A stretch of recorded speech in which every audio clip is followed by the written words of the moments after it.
હવે આગળ વાત કરીએ તો સુરતની SVNIT કોલેજ ફરી વિવાદમાં। સુરતની જાણીતી ટેકનિકલ સંસ્થા Sardar Vallabhbhai National Institute of Technology સેવન ફરી એક વખત વિવાદમાં ઘેરાઈ છે। રવિવારે કેમ્પસમાં મોડી રાત સુધી કાર અને બાઇકના જોખમી સ્ટન્ટ કરવામાં આવ્યા હોવાની વિડીયો વાયરલ થતાં ખળભળાટ મચી ગયો છે। ચોંકાવનારી વાત એ છે કે આ સ્ટન્ટ દરમિયાન કેટલાક પ્રોફેસરો પણ હાજર હોવાનું સામે આવ્યું છે કે જો કે સેવન્ટ તરફથી હજી સુધી કોઈ સત્તાવાર નિવેદન જાહેર કરાયું નથી। માહિતી મુજબ કેમ્પસમાં કાર શો માટે મંજૂરી લેવામાં આવી હતી। જો કે કાર્યક્રમ દરમિયાન કાર અને બાઇક દ્વારા જોખમી ડ્રિફ્ટિંગ અને સ્ટન્ટ બતાવવામાં આવ્યા હતા। વિડીયોમાં ઉચ્ચ અવાજે સાયલેન્સરો, રબર બર્નિંગ અને હાઈ સ્પીડ ડ્રાઇવિંગ જોવા મળી રહી છે।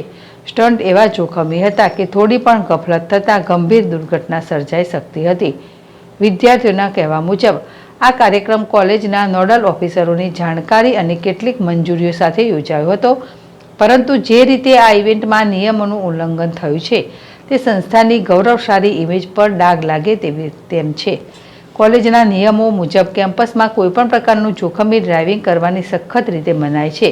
તપાસ હાથ ધરાઈ આ સમગ્ર મામલે હવે સંસ્થાના વરિષ્ઠ અધિકારીઓ તપાસ શરૂ કરી ચૂક્યા છે।